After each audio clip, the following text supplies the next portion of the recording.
right, losers. I'm here. And I'm ready to play some motherfucking card games. Are you ready? Nobody's here. What am I talking about? Hi. Hello, people of the internet. It's me, not the scary person who just definitely said some stuff on the camera. Hi. Oh, God. Dude, fucking what is with this lighting? Jeez Louise. Talk about... Right. Okay. Let's tone that down a little bit. We don't need to get crazy. All right. So, now it's a little too dark. That's fine. All right. So I wanted to do something today, and I kind of want to give my opinions on some stuff because I think that there's an opportunity to do a tier list here. I'd like to kind of look over kind of my own thoughts as well as my community's thoughts regarding what heroes to play in Classic Constructed, and really what is going to be kind of the overall game plan going into this next meta. There's a lot of PQs coming up. And with there being a lot of PQs coming up, it is important to... I know I was going to mess up my camera. Hold on. There we go. It's important to keep in mind kind of what is happening on here, right? So effectively, we're utilizing this cool tier list that's on Fabtcg. So if you don't know about that, go to fabtcg.com/tier list. Not a sponsor, but just a cool site for cool folks. And what I wanted to do is kind of do a little bit of a tier list, talk a little bit about how I feel some of the heroes feel into the meta. We're going to go through all 38, and I'm going to try to kind of like be brief for some of them. This is just my own personal experience. But S tier is effectively going to be like must play if you're trying to win things. A tier is going to be play this to also beat the S tier hero, but also the people in this level. And then anything kind of like B through, like we could probably even delete D and F tier. Yeah, I mean, I think that's fine. Even just S, A, B, C, and F. No, we should just do C tier because I feel like this covers a lot, right? So notably, let's talk a little bit about Arachne. Slippy, notably, I think still is pretty good into the meta. Is nice, Topple. Well, welcome on back. Happy to see you here. Oh my goodness.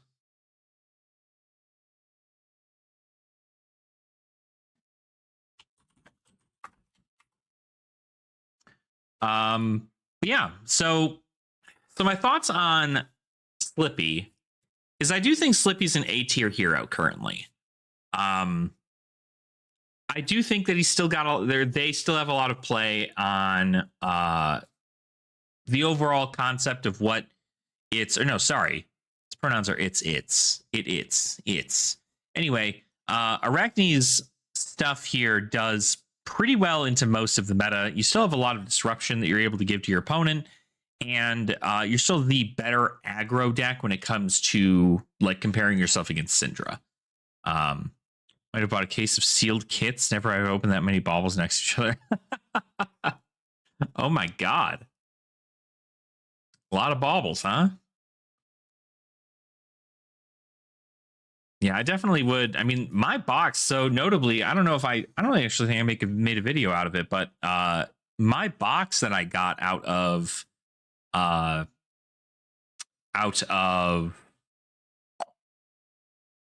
box that I got out of when I went to my one pre-release. I just went to one pre-release. I got a cold foil Warmonger's Diplomacy, so pretty happy with that. Got a couple other things too, but nothing super insane. But yeah, not too bad.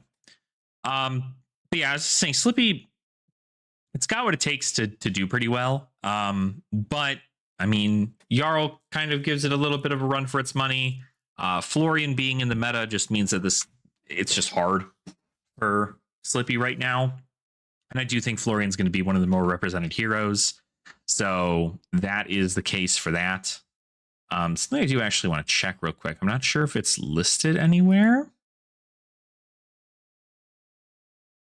I wonder if they have this listed somewhere. Do they have it in general? Guess they don't.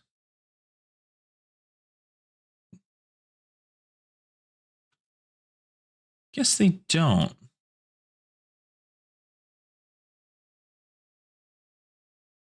Let me see here. Maybe they don't. Events. Maybe this is what we. No, that's not what we want. That's not what we want at all. Where the hell is this?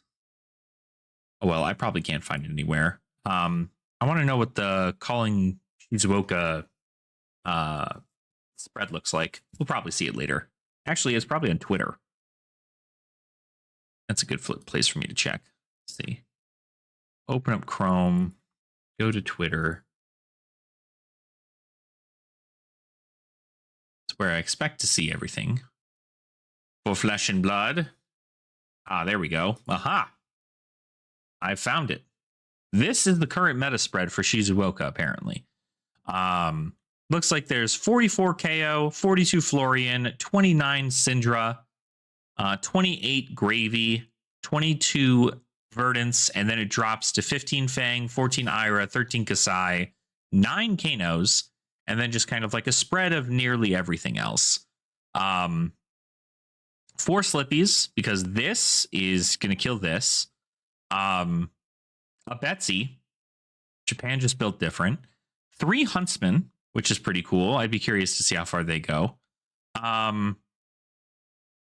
then 6 Vincent, 8 Dory. But I think this number up here, these top 5, pretty much represent what we're looking at for what the meta is going to look like right now. You have all the Earth heroes being just Earth, so not Jarl. But Florian and Verdance both is crazy important in regards to that. And so I think that Florian and Verdance still have a lot of play. Syndra is just destructive. I went against the Syndra on Prism recently, and that was terrifying. Because notably, Prism has a lot of really good play into Syndra, but I swung my Herald at them and they popped it. And I was like, oh, so Syndras are back on red, freaking, what do you call it? Red Battlefront Bastion. And it's like, okay, cool. If they're on red Battlefront Bastion, surely that's all they're doing into this. And then they had the shelter from the storm every single time they needed it. It was just like impossible for me to get any soul.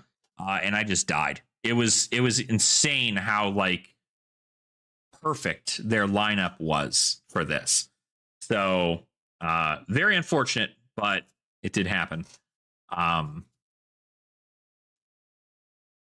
Single person who sat to my left for the pre-release was like, I went to 4. They opened a wow, really? Dang. Every single person got a cold 4 Aurora Mongers. That's crazy. Tensions of how slow decks want to go. Battlefront Bastion is a good card. It's so useful in bad matchups they play with blues. Absolutely. I mean, Battlefront Bastion still is a really good card.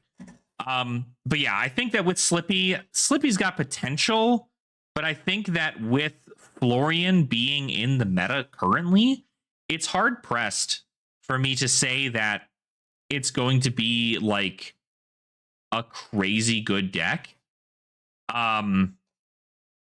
It's good. It's definitely still the better assassin. Is it gonna be B tier though? No. I think if anything, Huntsman's probably unfortunately in C tier. Huntsman, and while Huntsman has potential for it to be good into these slower matchups, I don't know that I don't know that it's going to work out strictly because, so like, if you get paired into one Gravy Bones, and then you get paired into another Gravy Bones, consider your run done, right? You can't do anything. You can't do anything into that. Like, Gravy Bones just rocks your shit. You can't just avoid the allies forever. And if you do, the your opponent can just continue to send ally attacks and not attack you with things like Conqueror of the High Seas or Tipple or anything like that. Because guess what? Your defense reaction of Hunted or Hunter does not affect allies. So you can't play it into them. And you can't really go up more. I think that, I mean, like, don't get me wrong. I think it's probably more B tier than it is C tier, just because that long game does exist. But I don't really know, because, like, there's not enough. I mean, Florian, yes. Like, I think it's a great match into Florian. I think it definitely beats the hell out of them. Verdance, I think it beats the hell out of Verdance too. And then after that, it's just like, okay, cool, let's just send a bunch of stuff. We go Dagger Plan. You play like Dagger Pumps and stuff? Because, I mean, right now, most of the Arachne lists that I've seen, it's just like play the good contract cards and then cut to the chase. That's it. So, like, if at any point you're faced with a chum, you kind of can't kill it. I mean, you could play, obviously you're playing like Command and Conquer, right? But freaking Gravy Bones is on Fearless, whatever the hell, right? Graven Call, up 6 and run is effectively a 3-card 7. 2-card 7, go again. Can you up 6 and run and get the +1? Sorry, I've completely forgotten what the fuck that is, because I have not seen this. I kid you not, I've gone through at least 5 Huntsman lists from like multiple fairly good players, not a single up sticks and run. So I'm very curious.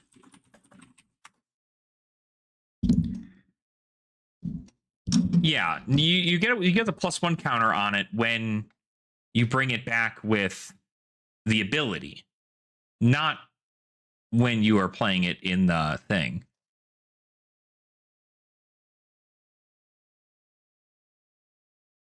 Two-card 7, go again. So you bump it to... You play up 6 and run. You get a Graven Call back. You attack with the Graven Call for 5.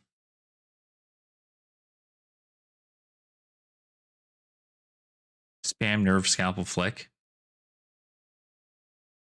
Interesting. I mean, a lot of the decks I've seen have had like a lot of daggers, right? Notably, like, I mean, I have a list I was looking at too that was from what the hell is it? Oh, I gotta sneeze. Hold on.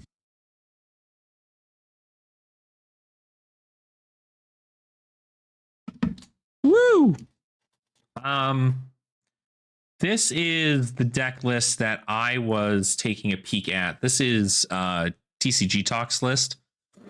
And effectively, I mean, a lot of this just kind of looks like your standard assassin stuff. Throw Dagger is the best bauble I've ever witnessed. I mean, Throw Dagger is pretty good. Let's draw a card. But like, again, these are like end game scenarios, I guess, right? Because if you go up against the Syndra, you have to be able to block well enough. Now, notably, Syndra is going to be pretty easy because if they give you a cut to the chase and you have a tuning trigger up and you have an Eradicate, you effectively get to just take 7 cards from their deck, which is really cool. But, you know, there's a lot here that is just like very basic. I guess there's the Blanche for Chum, right? But I don't know. Like, too much of this deck, I think, is just kind of basic stuff. But I don't know. I don't know that it's going to have enough to truly like make a super huge difference, I guess. I mean, it's definitely something to throw your opponents off, which is why I think it's fine in B tier, because it is going to be something that is just going to be really, really. I just deleted it for the kill me right block good. The module cards in E-Strike are very interesting for the base deck. 2-card 8 a turn. I mean, everybody would plan for a 2-card 8 a turn, right? I mean, that's why you play heroes like Florian or freaking Verdance or any of that shit. So like that's about as frequent, but you normally can't do a 2-card 8 on Arachne, and also like you have to hope your opponent blocks that shit or doesn't block it, right? Because all of your on hits is what gets your cards off your opponent's deck. The only thing that Arachne has that I truly think is very fun is the ability to manipulate your opponent's stack. I think that's really kind of the key thing there, is being able to properly set up your opponent's stack, and then you can at least get somewhere between 6 to 9 to maybe even 10 cards out of your opponent's deck with just your 3D reacts. But, you know, like, what are you giving? Like, I guess it's not so much that you're trying to give back damage, but how are we keeping cards to also continue to rip cards from our opponent's deck that aren't on hit hurt them?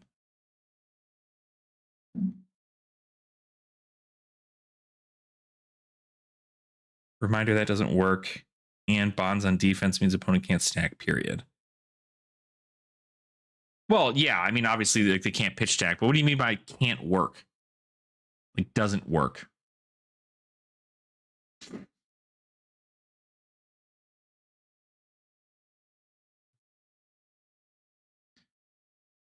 I don't know. It's like, I like the hero. Trust me, I want to put them up here, but I don't know enough about it for me to make a decision. Like, I think it's fun. I think being able to do a bunch of fun stuff with daggers and other things there is cool, but I don't know that it's like gonna win anything. I think it's just kind of cute.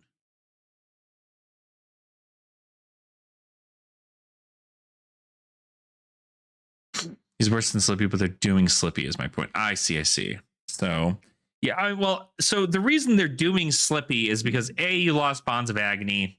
Yeah, it feels bad. But I still think that at least is like bottom of A tier as far as like a hero goes, because Slippy is the better Syndra. And if Syndra is an A tier, Arachne Slip Through the Cracks should also be an A tier above Syndra, effectively.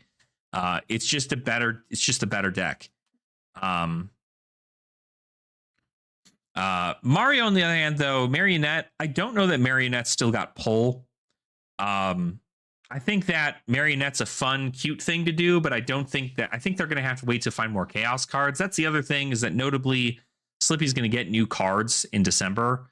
So I believe Slippy's going to get some fun stuff there, but it's the thing. Mario, I don't entirely know Marionette well enough for me to make like a truer opinion on it, but from what I can tell is that just doesn't beat Florian, and just doesn't beat Gravy, and just doesn't beat Verdance.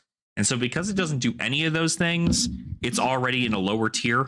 If you already can't beat like let's just be so for real here, right? Florian, probably an S tier. Gravy Bones, probably still S tier, unfortunately. Maybe top of A. Verdance, also in A. Let's just talk about it, right?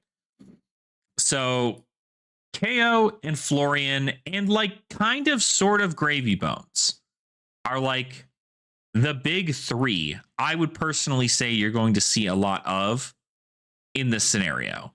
Now, notably, Syndra, very powerful, but Syndra does just kind of like, you know, her deck is very easy to maneuver. And so it's like, okay, cool. Like, did you send 3 attacks or 4 attacks? Like, what do we do here? So I ain't bullshitting you like Syndra. Yeah, I mean, I think that Syndra does better. Like again, like I think this kind of makes more sense, just because like Syndra can do a lot of damage, but Gravy does really good at blocking for a deck with a whole bunch of freaking no block allies. Like it's insane to me how well they block, but I don't know. It's an interesting concept, and I'm really just kind of curious what is the steps here. But I do know, I think that Florian and KO are going to be some of the best decks in the format. The only reason Florian, he also doesn't block. I mean, yeah, he doesn't, but like he can block. Like if he doesn't block, he gets to set up a board, and then the opponent goes, all right, cool, I won't clear allies. I'll go to face, right? Like, I don't know what the Syndra Gravy matchup looks like. I'm assuming it's Syndra favored.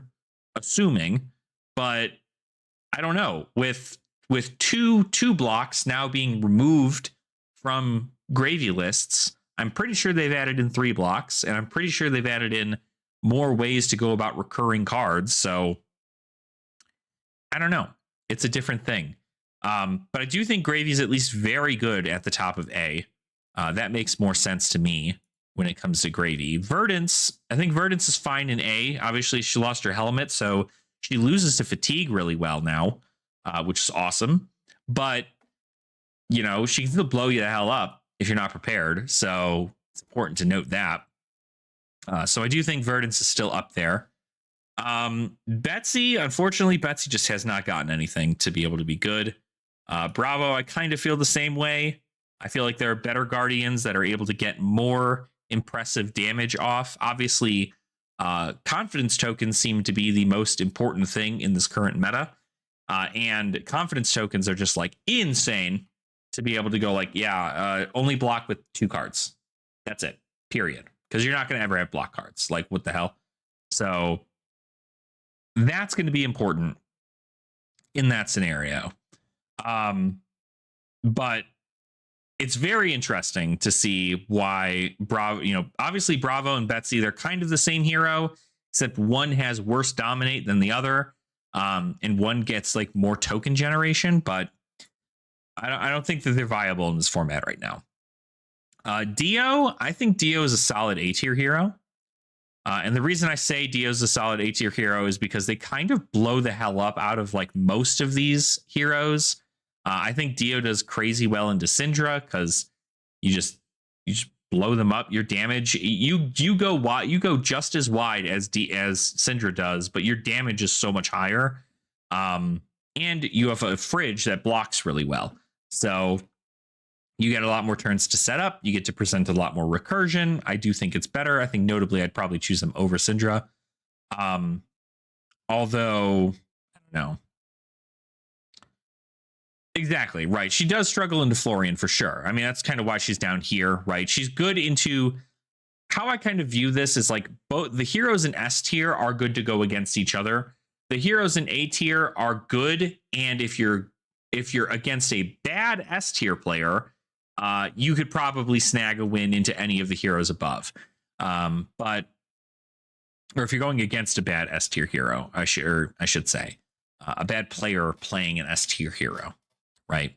But I think she's very powerful. And I think she's super. I mean, she literally can just blow you up out of nowhere. But she also sometimes just dies to herself. Easily fatigable. If your opponent doesn't see the cards in the right order they want, they kind of just die. If they get like interesting things, I don't know. So a Dory Time fun take. She's ironically insane in the current format. I don't know about insane. Only strictly because Florian blocks really well. KO has a huge fridge that blocks really well. And notably, anything that can strip cards out of your opponent's hand is just like so good. But that's not to say that I don't think they're not good. I think she's better than she was previously. And frankly, I'd put her at top of B with how she is. Her new Dawnblade card is pretty good. But You know, she can do pretty well into Gravy. I mean, she obviously rolls Gravy. She doesn't really roll Dio a whole lot, but Dio also can blow her out of the water in like no time flat. Because low A for how she can play extremely well into the popular matchups. Yeah, absolutely. I do think that the thing with Dory is not so much that she is a bad hero, right? It's not why I've put her in B. It's that she requires a lot more skill intensive play patterns in order for you to get the advantage. I mean, hero cards like Decimator Great Axe are crazy good for Dory in that scenario because you get Decimator, opponents that have a lot of these D-reacts and a lot of these block, they want to block a whole lot, don't block as well. But yes, effectively, this is if you bring this to an armory and you're really good at playing Dory and nobody else knows how to play well into Dory, Dory's really good. But if you're considering like ProQuest season kind of stuff, probably not going to be Dory. Dory can eat up all the Gravy Bones. If you know your local meta is going to be Gravy Bones heavy, and that your odds of going against several Gravy Bones during your time in a PQ is that, then you're in a fine spot. But if you're not, kind of rough. So local meta is Verdance Land. Okay. And yeah, I would imagine she does fairly okay into Verdance, right? I mean, Verdance wants to block with cards from her hand. You get reprise effects off that. You get to get go again. You stack up your counters, and then eventually you're just swinging a whole bunch, right? But it's, Verdance certainly doesn't get to blow you up out of nowhere now that she doesn't have Plume, but it does do pretty well into Verdance, I think. So yeah, we're talking about Dory. So I'm very curious. I think it's going to be, I think she's a fine hero to play, but I definitely think it's a go to your armory and play your favorite hero, and not a bring to a ProQuest in order to win hero. But that's on me. So yeah. So yeah. Fi, I think Fi is like playable, like Syndra's playable, but I don't know. I think I think it's a B tier hero. I think you have all the same good stuff that Syndra has pretty much. Your damage ceiling gets a little bit higher, and also you're adding an attack action onto the chain link as opposed to a weapon that you can recur pretty constantly. So I think he's fine. I wouldn't put him at A tier, but I think again he's a fine kind of like local hero to bring to a meta, and just play around there. But I don't think that it is that's what we should do. We should change these. Can I change this? Oh, I can. Win a ProQuest.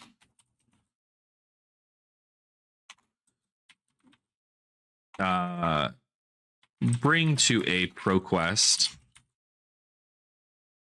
Bring to your armory. Play for fun.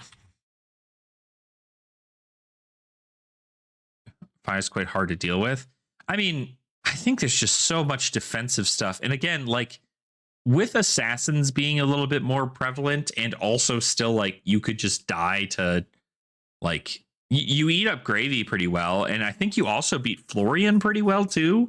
But that matchup is different now that Germinate's back, and like there's still so much block potential. It's just kind of insane. Very curious to see how that works. So, but not a bad hero to bring to an armory. You win a couple games, kind of really spike the format a bit. But they also, of course, Fi does get to utilize parched terrain if they're really trying to be like, okay, let's kill Verdance, because you have access to parched terrain. It's not really like killer, but it is what it is. Fang, notably, I think Fang you can bring to a ProQuest, no problem. I think Fang is really, really well represented. I think that Fang is able to sidestep like Slippy does, but better now, right? And really, the only thing that I think that holds Fang back is the fact that the hero is just bad. Not bad. The hero is just okay unless they're online. When Fang gets online, it's like a completely different game. And unless you're playing into a wizard that says "Scour, shut up," you pretty much just get to steamroll most of your opponent's stuff for no time at all. So good for me. It's like you need 2 more cards, dude. 2 more cards is all any of these heroes have been needing. But you're right. I mean, I do think that they're probably, I would say they probably sit better than Syndra does. I think I might actually just put them like this. I think this is like the power that I think here. Just because like Fang, I mean, great armor, right? So your armor is huge. You're able to send a significant amount of damage. You're able to sidestep that damage when you want to. You're able to add an additional chain links. The only downside is you don't have disruption. You're just sending damage. So you're just like Syndra, in which you're just sending damage. You're not really sending disruption. But if you're online, I mean, you can send quite a bit of damage out at your opponent. But you don't have a card that says like rip 2 cards from your opponent's hand when the next dagger hits. You know, like that would be, you know, if Warrior got Terra Sunder or some shit, it's like, what?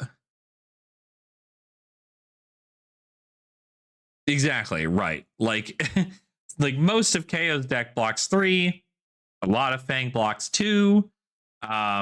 Also notably, just like you have to have it. And like if anything I mean, literally you could go the entire game. You could take 20 damage turn 0 in order for you to go pledge, pass, and then start your turn being online. And if you at any point lose your fealty tokens, it's done. It's done. I don't know. It's a very interesting place, but I do think it is. I do think Fang definitely has better play. Fang does really well into Florian, notably, and Fang does really well into Gravy, notably. But I just don't think it's going to be able to block out crazy potential from KO or really from Dio in that situation either. I think Dio kind of just like pushes through the defenses for Fang. Ira.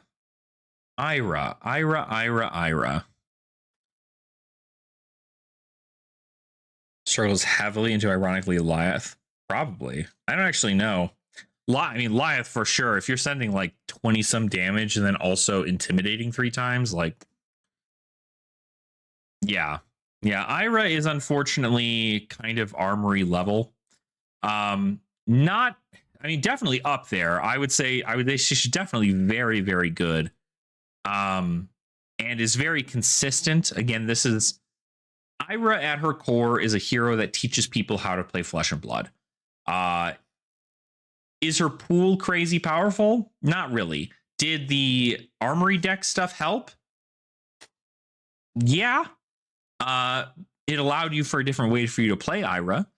But in the end of the day, her end game plan is Kadachi's. At least personally, I think end game plan is always Kadachi's. She's trying to send 1, 2, 5, right, if she can, towards most of the game. And Florian with 1 blue gets to send 5 split all the time at the end game. And then also make like, I don't know, fucking like 10 rune chants. So Florian's pretty good. But I do think that she's got good play into the top of this stuff here. I do also think I'm putting Huntsman over Marionette. You can call me out on that shit. That's fine. I think that's correct. But I think these are fine bring to your armories. I just think it's good. Jarl. Now, Jarl's very interesting because I do think you can bring Jarl to a pro quest. And the reason being is just because it's the only hero who has access to ice and earth. So they get to play the powerful ice cards and the powerful earth cards and the powerful guardian cards, because now new is no longer in the meta. You can actually make Jarl worth it. But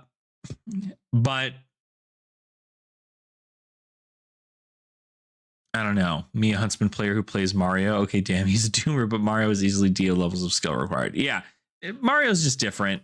I mean, I think Huntsman in the meta, if you're bringing people things to like an armory, I think you might be able to win a little bit more with Huntsman and get that fatigue plan off than you can with Mario. I don't know that Mario, like, it's just daggers. Like, there's really not much else to it. So yeah, and that's kind of how I feel about it too. Is that Jarl does really well into Fang, really well into Syndra, really well into Dio, but dies to Gravy. He does well into Slippy too. Definitely better than those two, I'd say. It's like, it's kind of good into Fang, but it's not like the end of the world. Fang at least has like a decent fridge to keep him. Definitely, I think, loses to Verdance still. That just blows you up. Dio, you could stop, but like maybe not a whole lot. Gravy, I think Gravy just wins all the time. You have a deck full of blues. There's no way that Gravy doesn't beat you. Does struggle a bit to not redline Syndra a bit. Yeah, but who's running not redline Syndra? You know who's running not redline Syndra? The people who are bringing her to an armory. That's who's bringing not redline Syndra. But yeah, it is. I think he's fine for the current meta, but again, I think it's really just your state. fair enough. Everybody's got their own people for that stuff. So but I think he's fine for the meta. I think it's just ice is really, really powerful. Oakenold is just like such an insane card. You really can't get around it too well. And I'm sure somebody's going to add some kind of weird ass confidence card for Jarl. I don't know. We'll see. Kano. I think Kano sits right. I think Kano sits right here. I think Kano sits right here. Kano is. You are giving Kano more than 5 turns to set up in most situations. If that is the case, Kano gets to blow you the hell up, right? And I think that really is just awesome. Now, notably, right, KO does have no fear if they're running no fear. So that does kind of suck. Also, I think like you can play AB3 at any point, right? You have like Null Rune Gloves and the Skullhorn Skullhorn. And it's like AB3. But it's not terrible. But I do think Kano does pretty well. Now, are they S tier? Probably not. But you can definitely win a pro quest. I think you can definitely bring them to a pro quest and do pretty freaking well. Strictly just because a lot of these heroes outside, Slippy, Slippy can't kill you as fast now, nor attempt to disrupt your hand as much. Syndra could kill you if you don't see anything. Kano kills Jarl for sure. Kano kills Verdance for sure. Kano kills Fang for sure.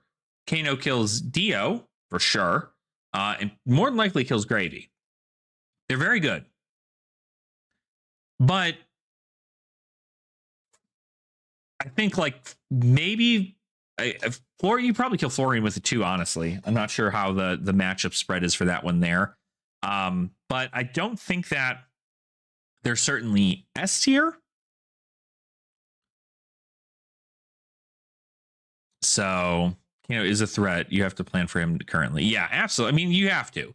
Also, notably, KO is like almost ready to LL. So, kind of interesting for that. But I do think that Kano is very powerful into the meta. And I think that it's a great pick to bring to a pro quest for sure. Especially if you're just trying to like snipe the shit out of it, right? Because not many people are probably going to be ready for Kano. And again, we're in that. I think we're in that part of the cycle where people aren't taking out their AB or anything, but they're probably not keeping a lot of their like big preventative effects. And that's where Kano just gets to thrive. Let's talk about Kasai. Now, notably, Kasai got a really good card. It's time we ditch that card. Yeah, probably. I don't know that they'll ban Striders. Striders is fine, and I think in an LL format and a CC format. I don't think it's good in Blitz. I think it's fine that they kept that banned. They need to keep it banned, but that's on. I don't really care, right? I mean, if they have it, they have it. Like you already don't need. You already don't even like really need a whole lot for that. Like you just be like, cool, okay. And plus, like, if you took away Striders, that means like, cool, Verdance no longer can kill you.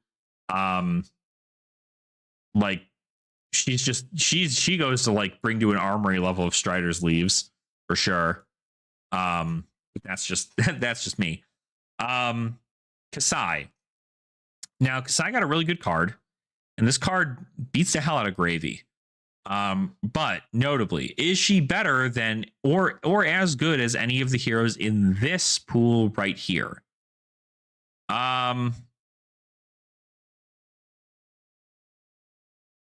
Yeah, I mean that would be the point, but there'd be no reason. I mean, like Verdance already is here, right? If she was here, you know what I mean? If she was here the entire time around, that would be one thing. But she isn't. Extend your answer shit at least more than half. Yeah. I think that Kasai notably can sit at the top of B. The only reason that this is like, if you happen to be able to bring it to this area too, is because you probably have shit like Riches of Tropeldani, which is just like so outside of the scope of so many people. But I do think she is at least a very well positioned hero to bring to an armory, because she just does really well into the heroes that she does well into, which is like half of what exists here. Unfortunately, though, the other half is like maybe like 75% of this list here, and they definitely kill her. So it's hard for her to do that. She does great into Gravy. I think Fang does better into her. I think Dio maybe can do better into her. I think Dio can't. I really don't know. Depends on if she gets a blood in her hands turn. Kano definitely just like kills the hell out of her because she's on reds and yellows. Verdance notably probably kills her. Slippy dies. Sindra dies for sure. At least I think so. I think Sindra dies. And then Jarl can stop a lot of the stuff with ice cards, right? One channeling Frigid, and it's like, cool, send one Centauri Saber Pass. The other thing that kind of makes her maybe a little bit less than Dory is that a lot of her stuff is not done in the reaction step. It's done as a front pump. And so when you provide it with a front pump, you give your opponents the opportunity to respond to shit. And also notably, it's very face up what you're going to be dealing with, right? But I don't know that she does very well into most others. So it's hard pressed. But I do think she's at least a bring to your armory level. She's not a play for fun hero. Katsu. Now, I don't know too much about Katsu, but I'm pretty sure you just bring them to your armory. Bonds of Ancestry is a good card, but I don't know that there's enough here for Katsu. Katsu obviously notably getting very good combo potential, but you have to get that so frequently. Like you have to do you have to see every card in every order that you want perfectly for the first like 6 turns, and you will never lose. Right, ever. But that doesn't happen. And so because of that, definitely still down here. I'd say maybe above Phi. You know what? I'd say maybe even above Marionette. Still a bring to your armory, but not anything. Not anything too crazy, I don't think. Not really worried about this hero popping up in a pro quest anywhere. KO Underhanded Cheat. It's a brand new hero. We don't really know enough about KO Underhanded Cheat. But I think they have the opportunity to do really well. Frankly, though, with them being so new and also not being able to utilize any of the actual brute stuff, and it's just like reviled cards that like you have to pay a whole 4 resources to make them 6s and all this other jazz. I think it's a bring to your armory thing for right now. I hate seeing 1 card 8 borderline every 2 turns is evil. But like, I think it was described very well in I think it was described very well in what do you call it? There's a meme where it's like KO says, okay, cool, like 6, 3, 8. Beautiful, right? Always perfect, no issues whatsoever. And then RKO is like, you know, play an aura, make might, boo myself, get 2 vigor tokens, swing 3 power attack, make it 6. I dealt 6 damage. And it's like kind of crazy. Do I think he's got power? Sure. I mean, obviously vigor tokens are huge, especially in brute. And the fact that he can change anything to a 6 is not bad. The only downfall, the only thing notably, right? The only thing that makes specifically KO Armed and Dangerous significantly more valuable in this format compared to RKO is that KO says their 5s are 6s. RKO says nothing in my deck is a 6 besides like maybe 9 cards. And I just get to make a bunch of things 6s when they're attacking. Which is like cute and all, but you have to have a whole hand or a bunch of vigor tokens. And oftentimes you don't see that. So it's difficult. There's also not a lot of like small go again attacks that are good in the brute class. And so because there are not a lot of small go again attacks in the brute class, it is harder for RKO to really like get a lot of that like additional push through there.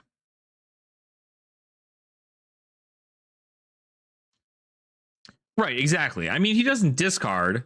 That's fine. I mean, it's not, you know, at the end of the day, it's fine that he doesn't discard. So he gets to stay around a little bit longer, right? He's not discarding his big stuff. You're not playing things like Blood Rush Bellow, but you're not presenting a ton. I mean, Big Bully is a crazy card, or Bully Tactics, and then also Big Bully.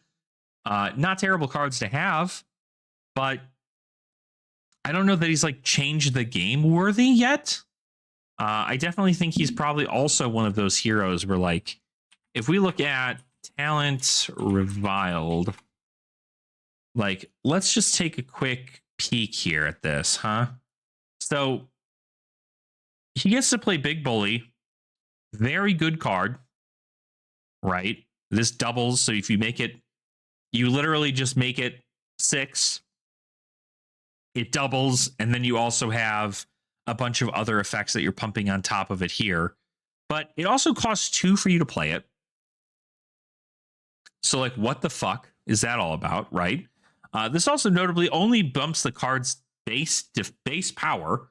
So, at most, if you're at more life and you get booed, right? If you've been booed at all, this comes in for 8, or at the least, it comes in for 8. 2-card 8, right? You know, can't really complain about that. The 2-card 8. If you pump it, though, comes up a little bit more. But you can't play things like Nimblism on this. You can pummel this, which is pretty funny. But I don't know that... I don't know that you want to do that. You also, of course, have Bully Tactics, right? This card's just really good. If you're able to pump that up, it's pretty good. I do think, notably, the Cheater's Charm is really good. Being able to ping your opponent for 2 damage. Pummel Flex Strength is the plan. Yeah, Flex Strength's pretty good, too. Being able to pump it up. Cheap Shot's also not a terrible reviled action, right? Again, this is kind of like a lot of, like, almost weird, like, pseudo reckless swing stuff, right? You're kind of just like poking your opponent through a bunch of these small things, and then like every now and again everything lines up to where you're able to send this really big attack. Like Escalate Violence, pretty cool. If you control a mic token, you make 3 more. Can't hate on that. Costs 1. You know, what's another card that's really good for them? Outside Interference is a really good card. Like being able to just like add another card into your deck is really good. What else? None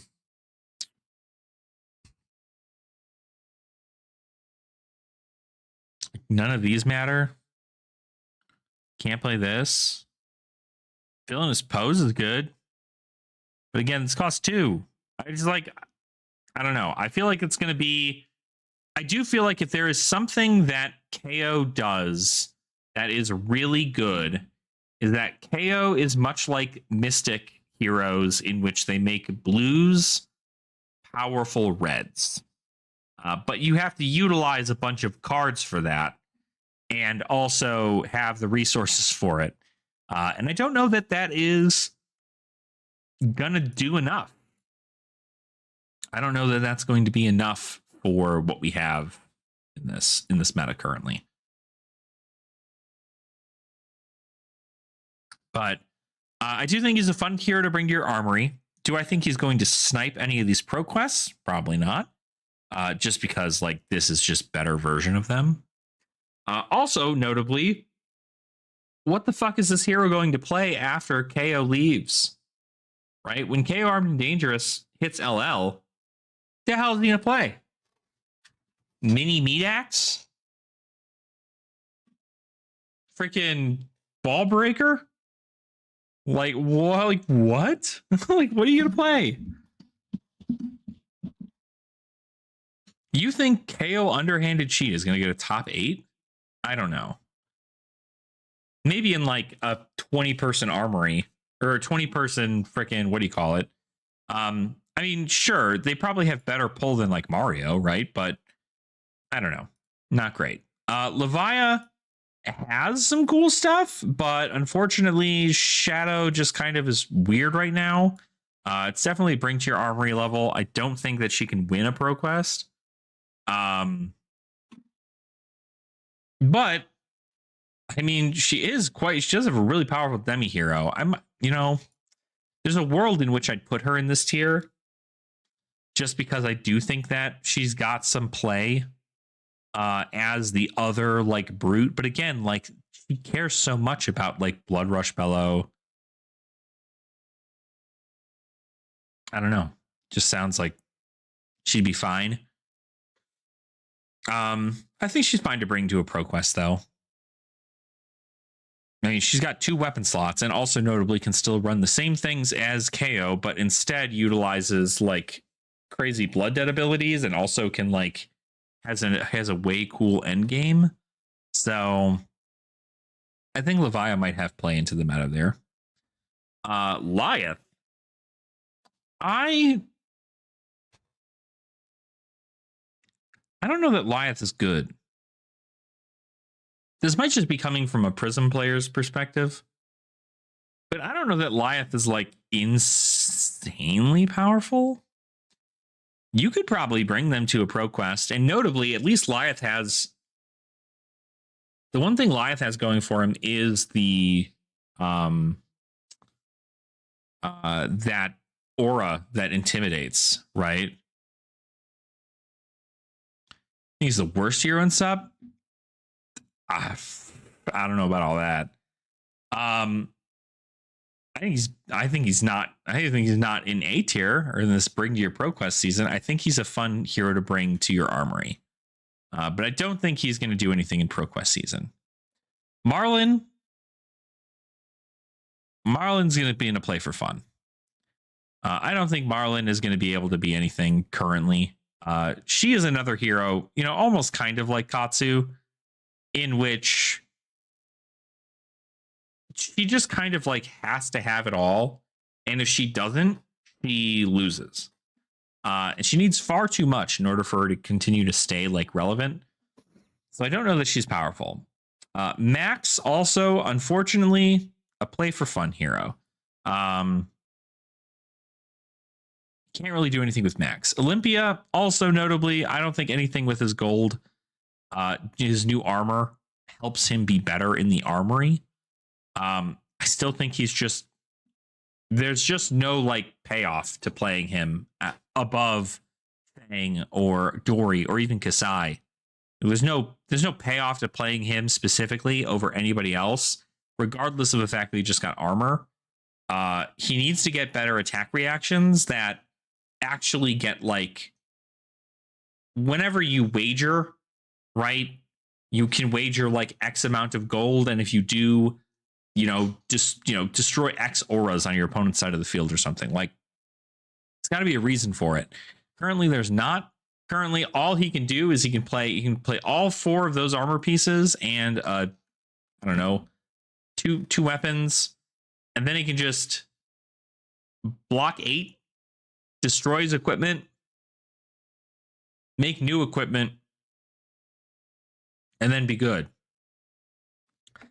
So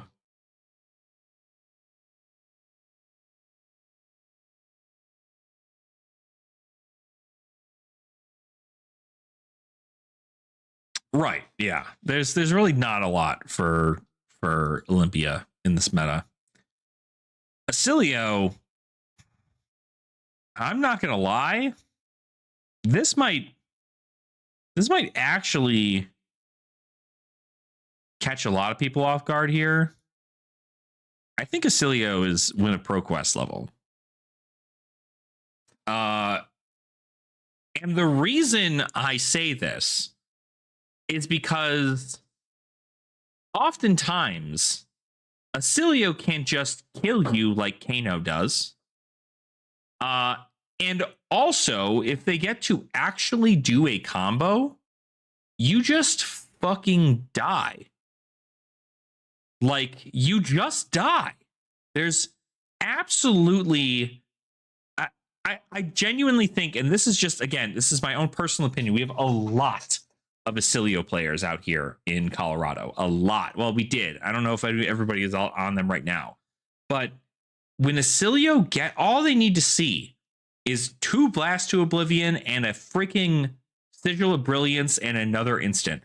And like, in a Gone in the Flash. And the whole turn ends up becoming this like, okay, cool. You're at like 35. Now you're at 2. Like, you blocked out with everything. And then I proceeded to send the largest arcane spell at you in your life. And the only reason, I kid you not, there is a deck in this, 2 decks maybe in this format that I think could take down Acilio. Two. Jarl and Dio. That's it. I think Jarl and Dio are the only two heroes that have genuine play into Acilio. Jarl being able to quite literally just play a freaking what's happening? Oh man. Jarl, of course, being able to tax everything. And Dio with null time zone specifically. If Dio sees a null time zone before Acilio sees the combo, Dio can just say Sigil of Brilliance or Blast to Oblivion or Gone in a Flash, right? And the entire thing is ruined at that point. Usually it's best to call Sigil of Brilliance, but heck, I'll just do it. Yeah. And that, I mean, hey, that's not a bad call either. I've seen a lot of people playing the Amulet of Echoes because it is just like okay, cool, like discard a card. Like pretty good, right? But it is, again, it's a you have to have it scenario. But I do think that Acilio is definitely a win a ProQuest level. Discard 2 card. That's right.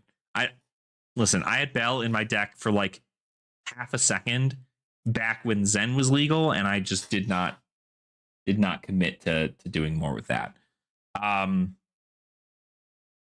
But I do think Acilio is very good. I do think Acilio could easily win a ProQuest.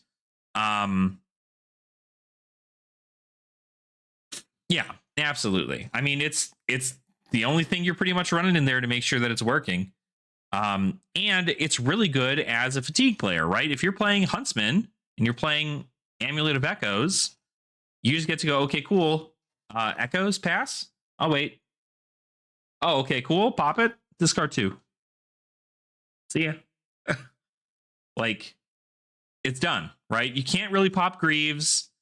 You can't do much. Like, it's just really, really difficult. But I think regardless, he does very well into a lot of the matchups.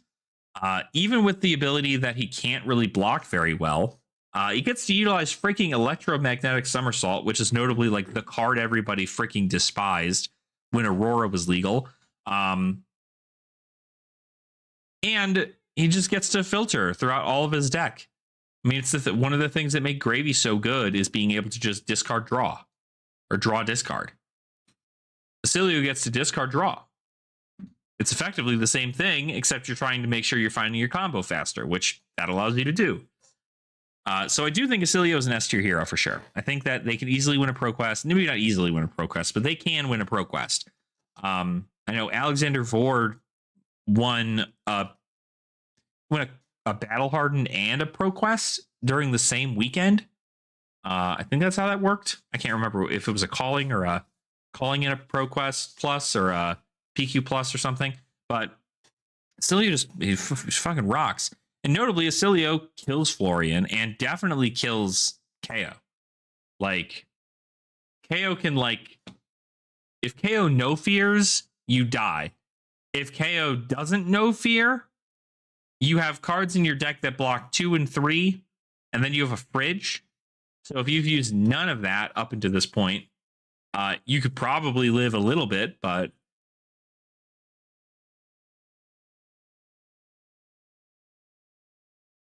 yeah. Oh yeah. I mean, that's every combo deck, right? You know, you draw off the top and you're not finding the correct card you're looking for. It feels bad. So, but I do think it's S tier. I do think you can win a ProQuest with it for sure.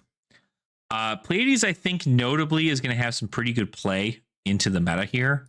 I think you could bring her to a ProQuest. I do think that she's got a lot of really good play. I think that her aura setup is really good. I think she got really good auras. Notably, you know, you get to play things like Up on a Pedestal.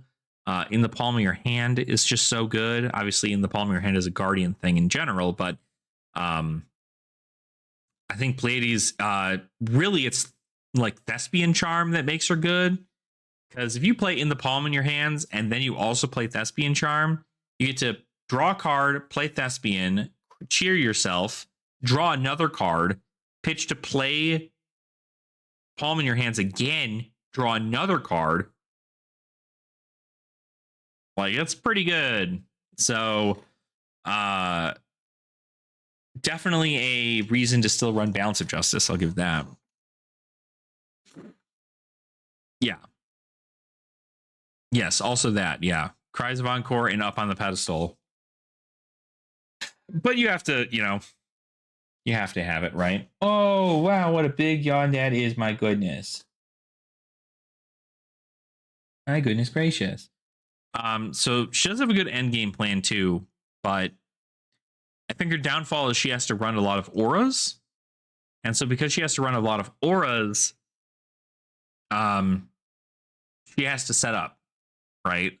And her setup could take 2 turns. It could take a turn. But I do think if there is a hero that does really well into Pleiades, if she ends up being a pretty popular thing, it's Prism.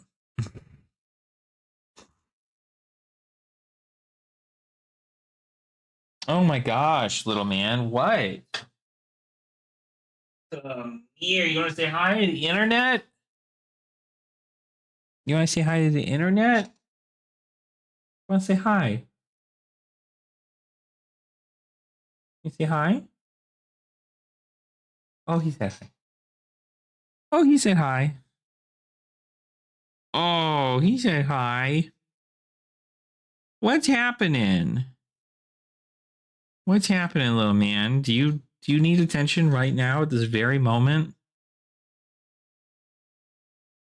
Yeah, you do. You need attention very, very much so right now. Okay, that's fine, bud. That's fine. You can hang out. You purring up a storm, my goodness. Anyway, Prism.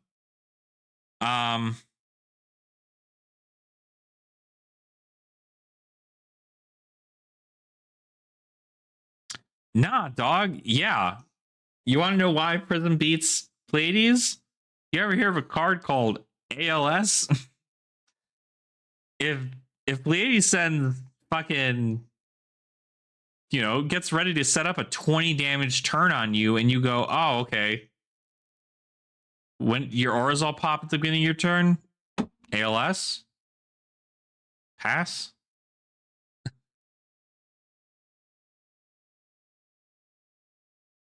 And no, I mean, she does run a lot of 7s and 8s, right? She's still going to pop very well. But notably, if you get your opponent in an ALS loop, you just die. Like, I was able to, it was on stream, I think, not even too long ago, against one of our locals who moved to Japan. She had been playing Pleiades, like a fully kitted out Pleiades deck, and I was able to loop her on turn 3. Now, obviously, I got a little lucky in that scenario, but again, same deal, right? If Pleiades runs a whole bunch of these auras and not a lot of poppers, like, she could just go, okay, cool, I'll have to give up like my 1 attack, set up auras, pass. But if my next turn is I'm also sending this again, if the ratio is 2 big attacks to 2 auras, she's gonna have to give me a popper to pop the first one, and then I will pitch into attack with another herald or another one to see if they give me the next one.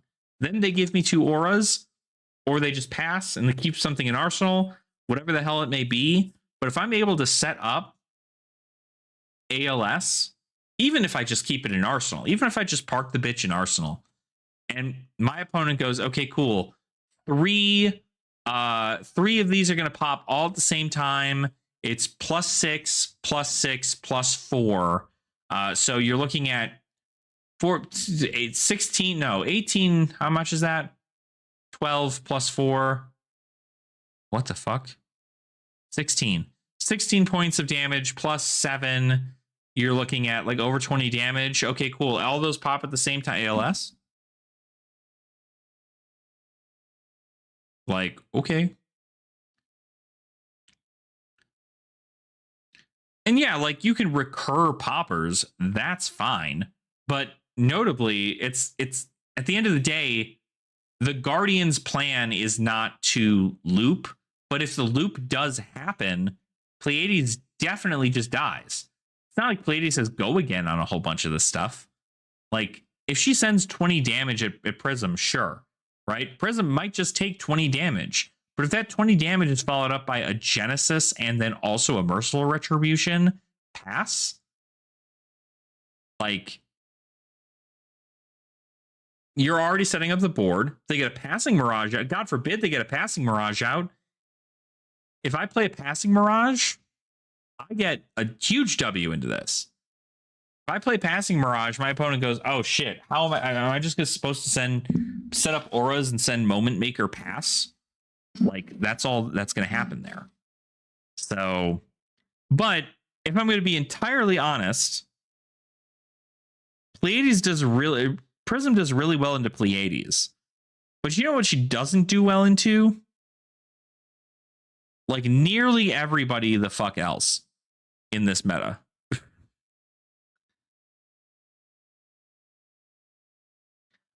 And so, while it is still okay to bring her to a pro quest, it is like, I mean, we're talking here, if I'm being entirely honest. I think she's here. I think she's a bring to your armory level right now. And the reason being is because this shit is just not good for her. Frankly, I'd say the same thing about Levia, but I think Levia also can stay in this meta too. I think she's fine. But with, I mean, fucking Gravy Bones has got shit. Verdance has got shit. Pleiades has shit. Jarl has shit. Levia's got stuff. And of course, KO being probably one of the most represented heroes in the game right now. And in the meta, you are dead. You're dead. It's not even a chance that you get to win into a KO, right? At this point, I've thought about going Herald Plan into KO just to say fuck it, because they run more blues than they do reds or yellows. And so that's because they have sixes in pitch and so on and so forth. But those are not sixes when you are when they're blocking on the combat chain. So there's a world in which like the Herald Plan might work, but Prism does like okay into Gravy, doesn't auto kill him. Prism does okay into Dash IO if I can fatigue them. It's like saying KO running into Lyeth meta, you just don't. Yeah, it's just not, it's not a feasible thing to happen. So I don't think that I think she's a fun hero to bring to an armory, but I don't know that she's like playable into this right now. I do not foresee that she's in a good spot right now to make that happen. So yeah, so that is my concept on Prism. While she's great into some of the Guardians, this is just not going to be her meta. And so she goes into the bring to your armory tier.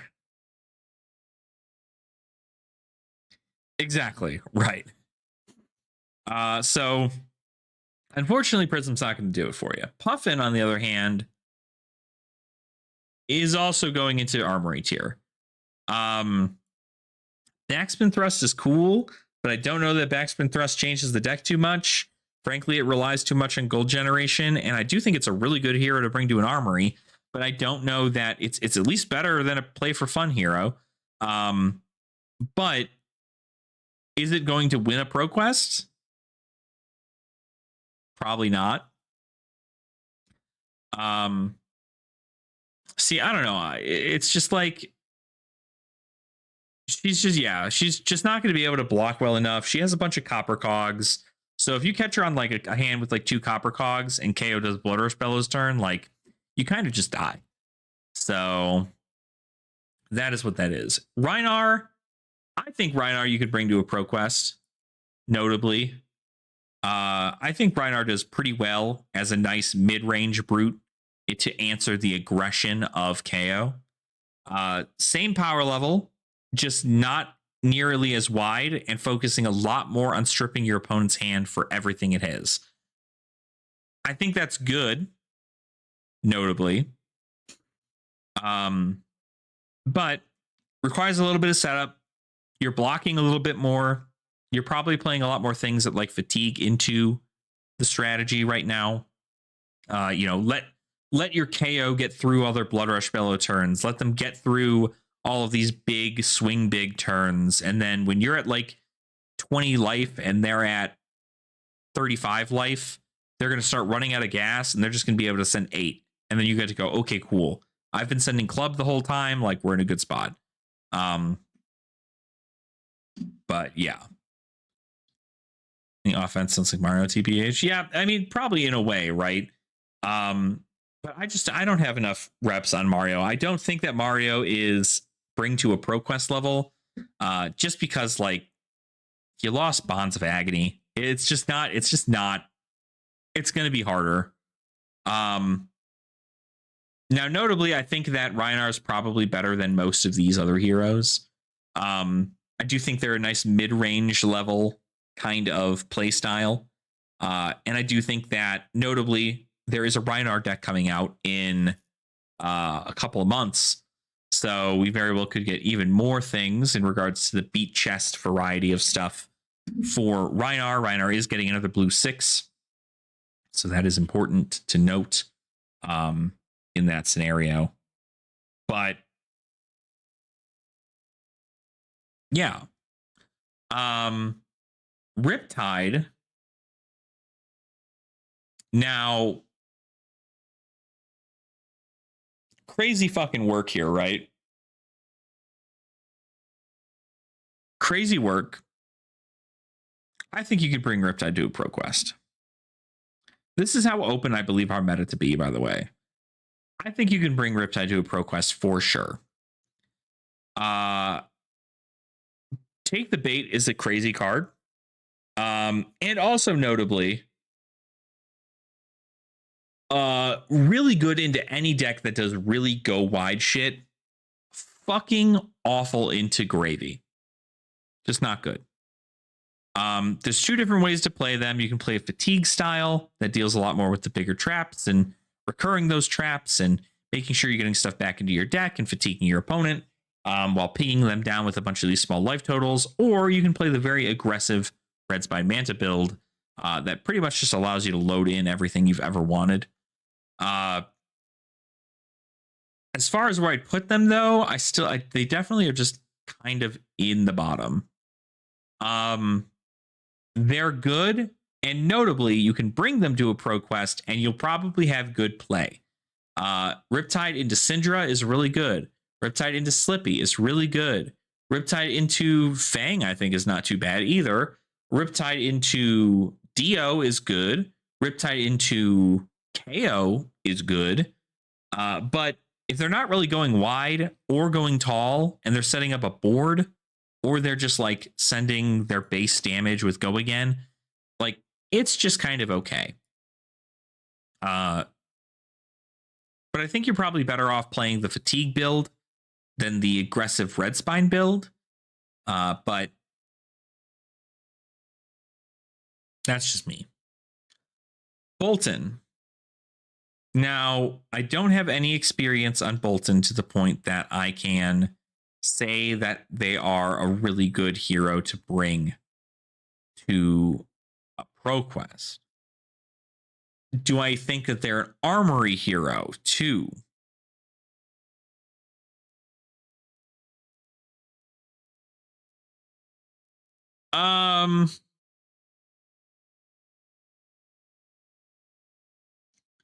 I think you can bring Bolton to an armory. And notably, I think you can bring Bolton to an armory because Bolton has the very, very specific task of being the hero nobody else knows about. And so if you get a bunch of new players who come in and you're a Bolton main and you sit down against your opponent who's like been playing for a couple of months, but they're not really sure on many of the heroes matchups and stuff. You play Bolton, they go, oh, it's my first time playing into Bolton. It's going to be an auto win for you, unless they're lying. because Bolton does have the ability to go pretty crazy. But your opponent kind of has to not know what you do, right? When your opponent sends a Bolt of Courage for 3 with just 3, charge, and then on hit draw a card, and they have 2 cards left in their hand, you have to go no blocks. Their response to that is, unless they have an attack reaction in hand to pump it, they say, cool, pass to end. Like, that's it. It's really easy for you to like kind of know what Bolton does if you're just paying attention to it. But it is notably, is it a hero that can get crazy? Absolutely, I think so. But you know, it is what it is. Oh God, excuse me. Teklo. God, Teklo is just a play for fun hero. You can't really play Teklo right now. Tough Nut. God, I want this hero to be good. I want this hero to be good so bad. You have no idea. But I just don't think they are. I just don't think that you can actually play a 3 intellect hero in Flesh and Blood in a meta like this. I just don't think you can. And notably, even when we're looking at the heroes in here, you can't really do anything to that either. So I do think Tough Nut is, in fact, a play for fun hero. Until determined otherwise, I think 3 intellect is rough. And they're more of a play for fun hero than they are a bring to your armory to try and win an armory. They're certainly not a ProQuest level hero. So that's my take. Azuri also notably play for fun. Not a hero to bring into an armory. She does not have enough good stuff for her. Valda, notably, is very interesting. I think Guardian Pact Mastery obviously did a lot of really crazy good things for the hero. It also just like, I mean, when she gets rolling, she gets rolling. But is she good?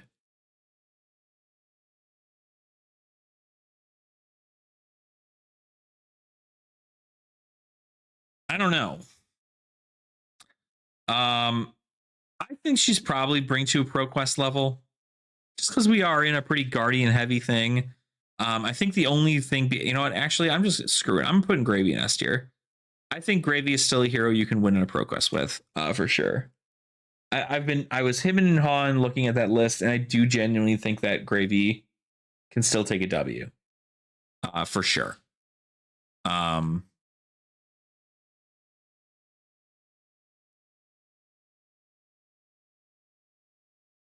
Not get like 4-2. Yeah, I mean, she's got some pretty rough matchups if you can get like bonked by some of the wizards, right? If you get scoured, you're kind of dead. You also notably don't like, you do fairly well when you're rolling, but not when you're not, right? When it's just like, but I still think that like the discount to 2, the discount of like even 2 seismic searches each turn is crazy good. But again, right, this is considering that everything works out the way it should. I think she's bring to a ProQuest, but I think she's pretty bottom of the ProQuest. Can she make top 8? Probably. But is she gonna like win the ProQuest? I doubt it.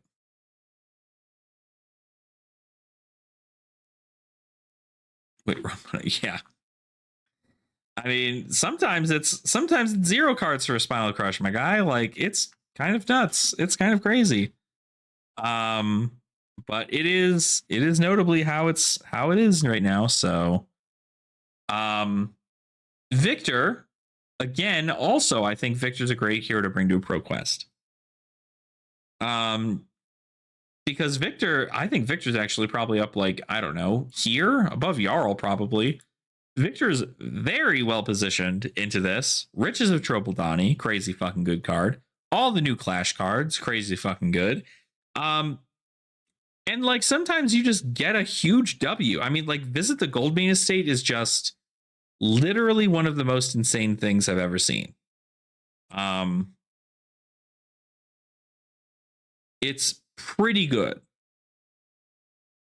Victor's top 5 right now. If you dodge grave, you literally are insane. I mean, I don't know that Victor wins into...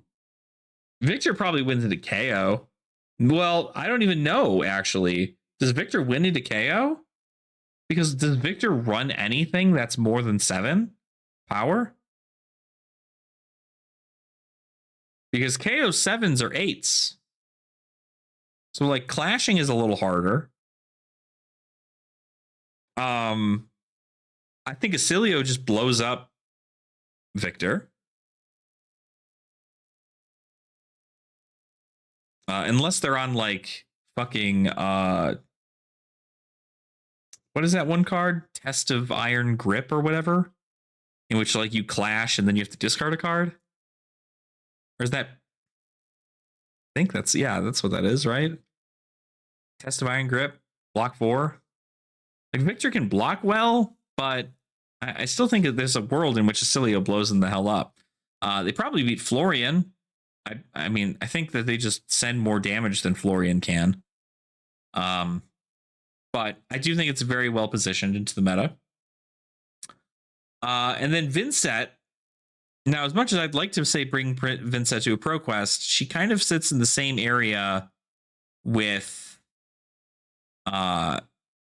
heroes in the Bring Tier Armory tier, in which where the fuck am I putting this down here? In which she really dies to herself. And frankly, any hero that can fatigue or has any amount of blues in their deck can beat Vincent. Any one of them. Dash has blues, kills Vincent. Fang, it's pretty... I mean, Fang doesn't really block a whole lot, so it's nice and easy for us in that scenario. Kano, AB4 doesn't even help you, right? You need AB4 Spell Void 2.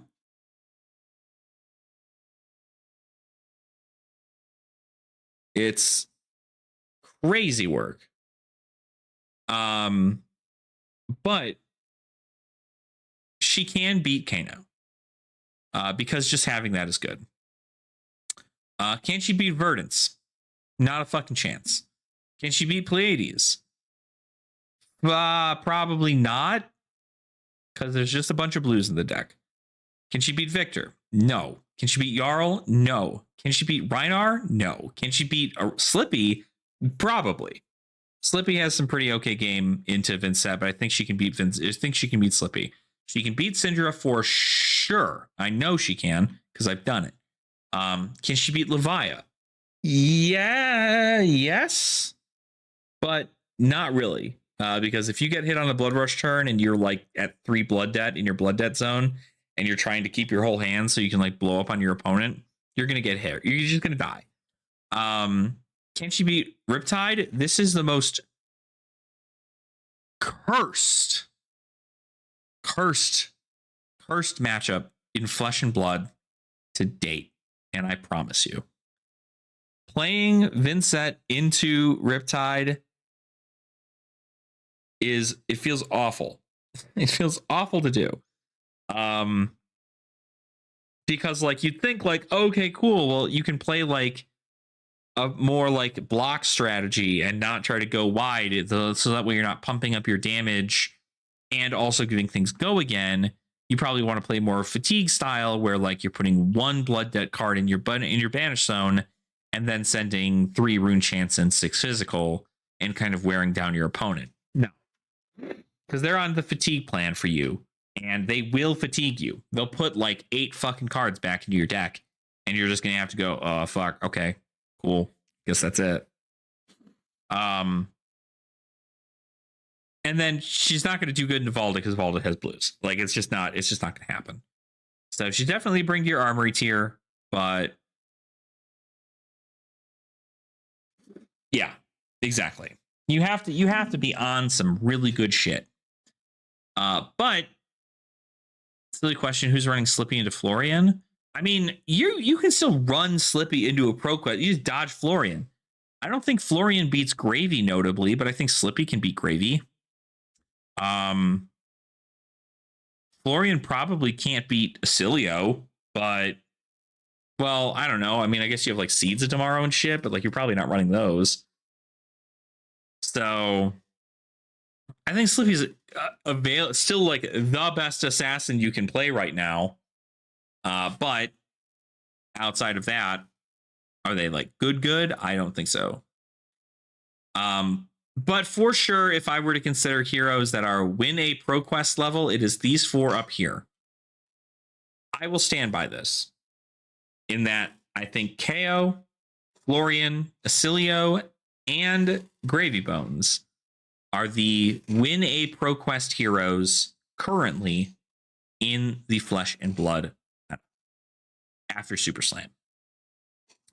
And the reason I think this is because I do just genuinely believe that KO got such an insane amount of support that he's going to LL during the ProQuest season. I believe that Florian is just insanely durable and is able to see significant play. And I mean, Germinate coming back really escalated the hero back to the top. Acilio can just kill you out of nowhere, and frankly, that's terrifying. But I think their combo is easier to set up than Kano's is, and Kano notably does not get to kind of split that physical and then arcane. Acilio is very much so storm oriented. And then Gravy Bones, even with the loss of both of the tipples, I mean, you play shit like Riches of Trouble Donnie, you get gold. If you play there are other ways for you to get gold, which means that the gold generation isn't gone. It's just not on an attack action. So you don't get to hook, right? But allies are still crazy powerful right now, and I still think that's like where it should be moving forward here. If you had to say a 5th would win, we agree on Dio.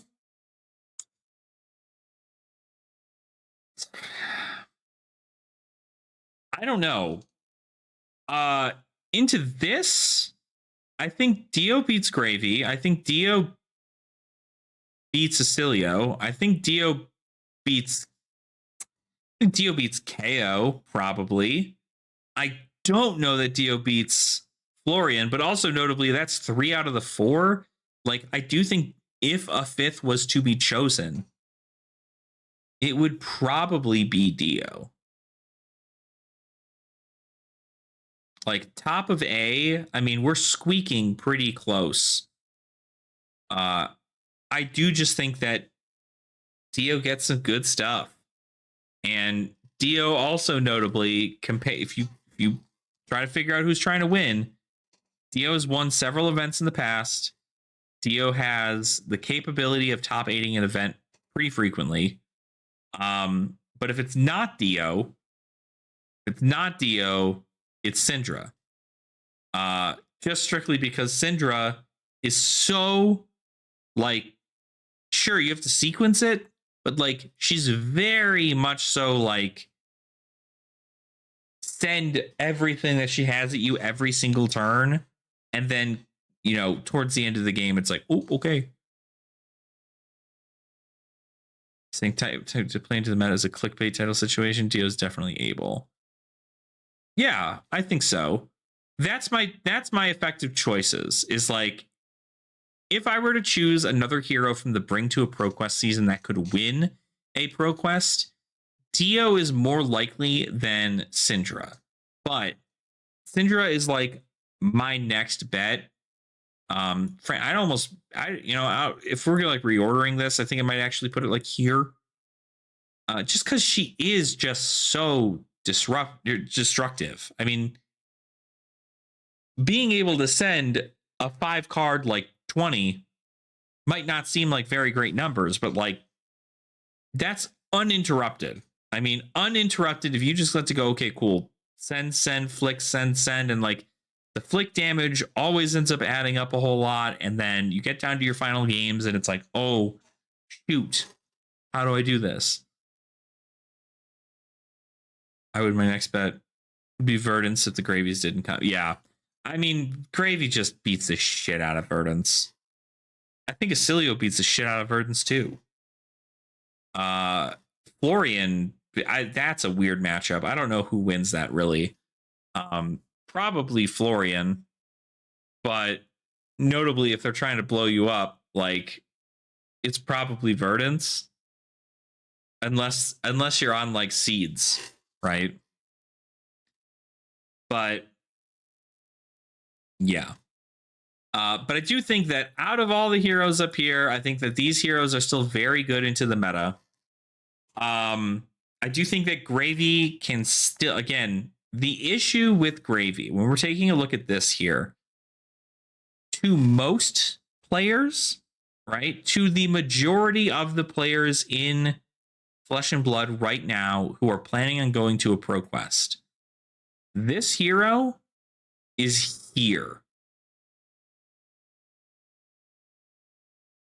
But if you've put in the reps, you understand your matchups, and you know exactly what you're going into, what allies to play during when to stack your deck, when to find, you know, when to gather your gold and pop your gold for certain things, when to make the correct macro decisions over the course of your game, it's here. But like, that's it. You have to be so cracked out of your freaking mind to be good with Gravy. And you have to do the same thing with Acilio too. Like, you have to be so cracked out of your mind for that to happen. That's what's going to make you a good Gravy player. This deck was a reps. Absolutely. Absolutely, for sure. I think most of what you're expected to see at a pro quest is this. Maybe this. Although, notably, if anybody's playing Prism in this meta, it's going to be rough for them. I think really the important part here is, to my knowledge, you have to play KO or you have to play things that probably kill KO. And this is an example of that. I just watched, I'm sure it's already over. I just watched there's a game on the Calling for Shizuoka that they came in with a fucking pulping for 9, dominate, and if it got blocked by 2 non-equipment cards, it lost its go again. Gravy was able to block with a 3-block from hand, and then also play Blood in the Water, a 6-block defense reaction to stifle a Blood Rush spell turn. Like, crazy work. Play Prism week 2 when KO wins 80% of the Pro Quest week 1. Yeah, probably. You know what's funny too is, like, I actually think Florian is coming up on his 1 year. So I think Florian even has a chance on LLing if it gets crazy. Notably, what I would like to happen is I would like for Kano to snipe the KOs, Kano LLs. KO continues to run rampant, KO LLs, and then Florian LLs. And then everything else is fine. Because nobody else is like close enough to LL outside of, like, I don't know. Fucking who else in this list is like close to LL? Like, no one.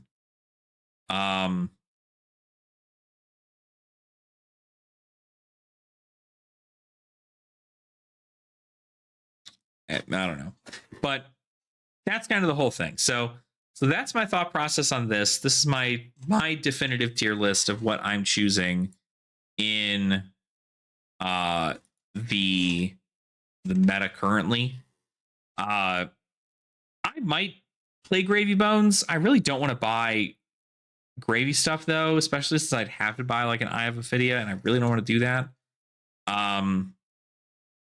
But I do have a lot of the stuff for KO, and I think a lot of the stuff for KO is still going to be pretty affordable. Huntsman versus ProQuest, it was me. Listen, if you Topple, if you win a ProQuest on Huntsman, I'll interview you. I know that doesn't mean anything, honestly, but I'll get you on here and we'll have an interview. We'll do a whole deck tech. We'll do the whole thing because I want to see a Huntsman list that wins. And I would love to, again, like, I'm an armory guy. Like, I want to do this. Like, this is good. But notably, it's very armory level. A lot of the stuff's very armory level. But I do think that these heroes are going to have a good play. I do think we're in Guardian in Brute summer or autumn. And some other heroes can kind of get away with some nonsense. Wizards also. Like, every wizard is in the top forms here for this. I do think wizards are just in a good spot right now. And we'll see. Right? But I'm planning on building KO or Florian. I'm probably not going to build KO. Honestly, I'm probably going to build Rhinar before I build KO. Because I would much rather play heroes in this tier than heroes in this tier. But notably, the only cards I really have for heroes of this tier is for Rhinar and Levia. I don't really have anything else. Or no, I'm sorry. I have Slippy too. But I'm not really going to play Slippy when there's Florians about like that. But I do have the cards to play Florian outside of, I think, the Everbloom Lives. I think I have one Everbloom Life. Definitely good Pleiades. Yeah, Pleiades is going to be interesting. If Pleiades ends up being the thing that beats KO all the time, and you see Pleiades in top 8s over KOs, I'm going to continue to play Prism. Because that's just going to be good. But I need so much goddamn practice on Prism. It is insane. I feel like I lose everything. So I definitely have to put in the reps for sure. For sure. I have to put in the reps. But yeah. So that's my tier list. I think it's pretty okay for what it's worth. I'm not sure that it's like, obviously it's not a definitive list. I'm much more excited about Silver Age than I am whatever the hell's happening in our current thing, but yeah.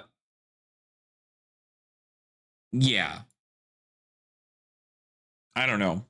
I'm playing the game, enjoying it for what it's worth. And I don't know. We'll see what happens because I don't know. I'd like to play Florian. I do have a Marvel Florian that notably I should be able to go ahead and utilize, but if I do not have the ability to play Marvel Florian, then I don't know what I'm gonna do about everything there. So we'll see though. Yeah. Anywho, now that we got that out of the way,